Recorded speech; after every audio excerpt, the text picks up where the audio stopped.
নামাজ পড়ার উপকারিতা সম্পর্কে বেশ কিছু গুরুত্বপূর্ণ তথ্য দিয়েছেন মার্কিন গবেষকরা।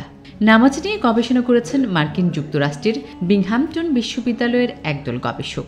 তাদের দীর্ঘ পর্যবেক্ষণ ও পরীক্ষা নিরীক্ষার ফলাফলে তারা জানিয়েছেন, দৈনিক 5 ওয়াক্ত নামাজ পড়ার মাধ্যমে মানুষ স্বাস্থ্যগত দিক থেকে উপকৃত হতে পারে এবং শারীরিকভাবে সুস্থ থাকতে পারে।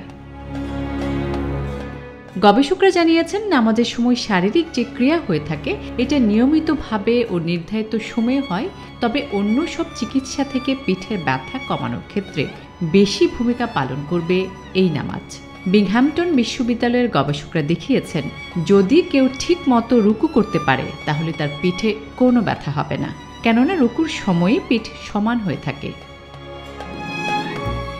এই গবেষণায় মূলত নামাজ পড়লে শারীরিক যে উপকারগুলো হবে সেই বিষয়গুলোকেই বড় করে তুলে ধরা হয়েছে, যাতে বলা হয়েছে নামাজ পড়ার মাধ্যমে উচ্চ রক্তচাপ কমে, হৃদস্পন্দন স্বাভাবিক থাকে, যা মানুষের পেশিকে শিথিল করতে সহায়তা করে। যেমন রুকু করার সময় নিচের পিঠ, উরু এবং ঘাড়ের পেশিগুলো সম্পূর্ণভাবে প্রসারিত করে, রক্ত শরীরের উপরের অংশে প্রবাহিত হয়।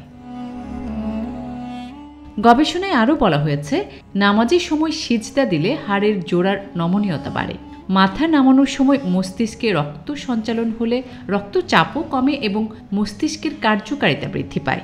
সিজদা শরীরে ভারসাম্য এনে দেয়। শারীরিক এসব উপকার ছাড়াও নামাজ আল্লাহর সঙ্গে মানুষের সম্পর্ক বৃদ্ধি করে, আর এই সম্পর্ক মানুষের আত্মাকে প্রশান্ত করে।